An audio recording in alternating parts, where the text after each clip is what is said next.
Om Shanti. Continuing the chapter. Tribunal. But even now, the leaders of the anti-party kept up their activities. One day, they began a new campaign of pressure against again using dishonest tactics. They got together with some mothers of the daughters who had gone to stay with Brahma Baba and told them a string of lies about the spiritual university, one worse than the other. The gullible mothers began to fear again for their children's welfare. Those who did not believe the slander were frightened into complying with the caller's wishes by threats of expulsion from their caste, physical brutality, or ruination of the family business. The mothers were told to call back their children once more. But we have already given our permission in writing, the mothers replied. They can produce these letters in court. The anti-party callers responded, we have another plan in mind, and if you don't do as we say, you shall suffer for it. The threats worked. In a few days, they brought the mothers to Karachi and dropped them at the gate of the wealthy and well-known Shivaratna Mohtaji, one of the elders of the city. The mothers were told to sit at his gate and begin a hunger strike until he agreed to help them rescue their daughters. Old Shivaratnaji became upset when he heard what was going on at his gate. He called the mothers inside and had them tell their stories. They acted very humbly and, prompted by an anti-party member who was with them, told a false story about Om Mandali and how they needed Shivaratna's help in getting their children released.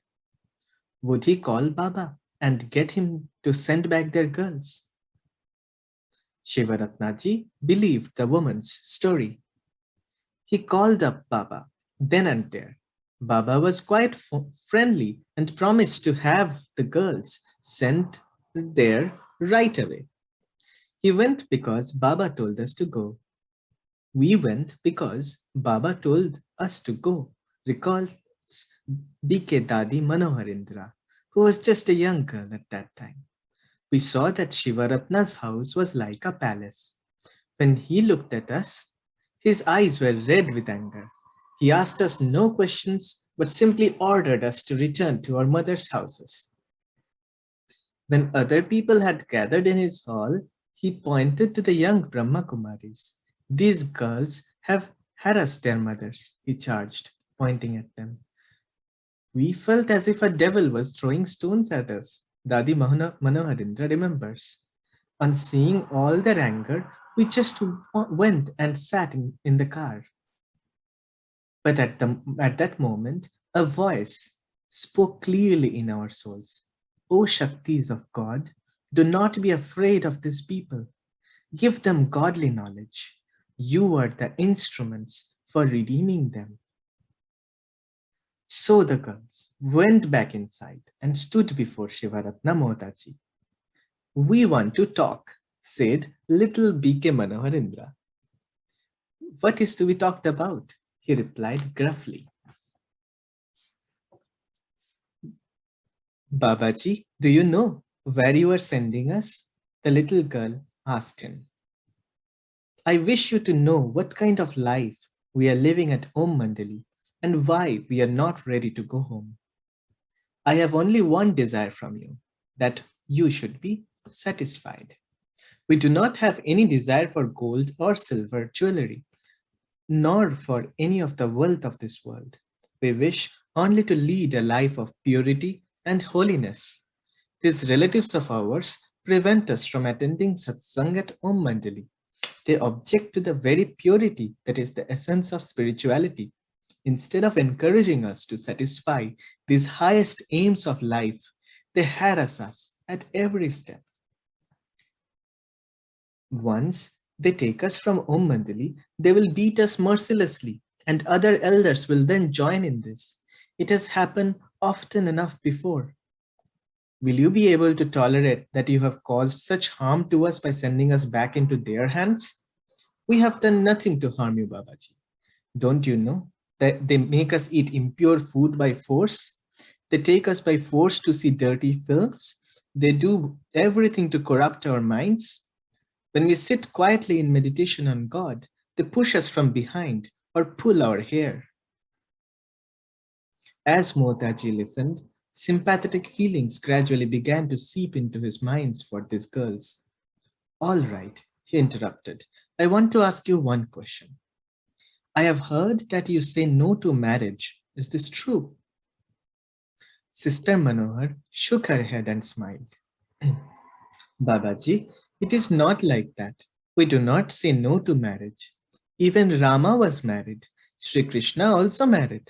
Babaji, the only thing is that we do not want to marry a lustful person. We desire to marry only such people who have broken the bow and who have attained mastery over their sense organs. Mohtaji was clearly surprised by this reply. What bow? The Atma Shakshatkar. What bow? The Atma Shakshatkar bow. The bow of self-realization, he asked. Yes, sir, she nodded. Upon hearing this, Mohtaji's face suddenly lit up. He positively shone with joy. It was as if he realized the reality of this girl's devotion to God. It was not a game they were playing. It was not mischief. They were actually living the highest life a person could aspire to. Now I understand, he said. Your ideal is the most worthy, and your desire to fulfill it is great indeed. I am very pleased to meet such girls with truly elevated minds and personalities. All right, I have now understood the facts. Do not be afraid now. Then Mohtaji turned to the mothers. You are lucky to have such peaceful yogi daughters. Do you actually beat such pure spirits? Do you make them eat impure food against their will? Well, they're pure divine daughters. Beware that no more harm is done to them. You may take them home with you now, but whenever they want to go to the satsang, you must give them permission. The mothers stood nervously, afraid the girls would tell Mohtaji that they had already given them blanket permission in writing. For the mothers had lied to him and said that their daughters had run away from home. But the girls remained quiet. They did not reveal the true nature of the situation, even though they could have. The young Brahmanis returned to Hyderabad to their family homes, but things were no longer as before. The girls had acquired such inner strength that they could no longer be opposed. They kept their dietary regime and other principles and spent their time giving knowledge to relatives, friends, and neighbors. They taught the new method of meditation also, and many people had extraordinary experiences. The girls also cooperated fully in the housework. They gave their families absolutely nothing to complain about. Everyone in the family now stood in awe of them. Finally, they were given tickets to return to Karachi to board at the university. In order to rectify all the wrong impressions in people's minds about the university due to the many slanderous stories which had been spread and to educate the public as to what had really happened during the episode of the tribunal, a book was published entitled, Is This Justice? The book gave the accurate chronology of events, plus the basic points of God's revealed knowledge, so that no one could say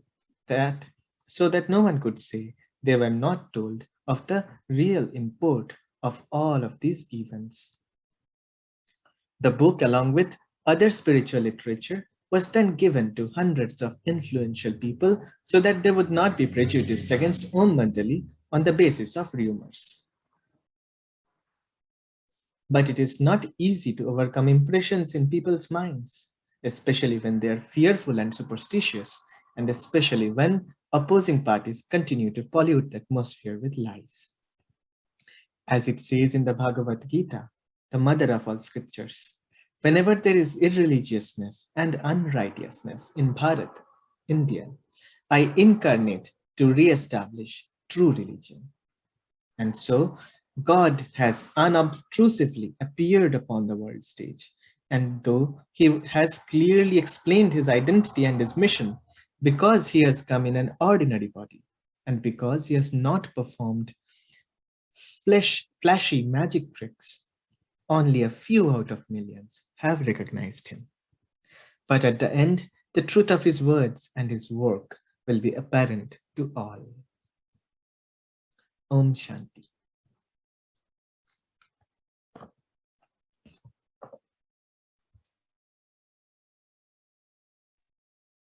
Om Shanti.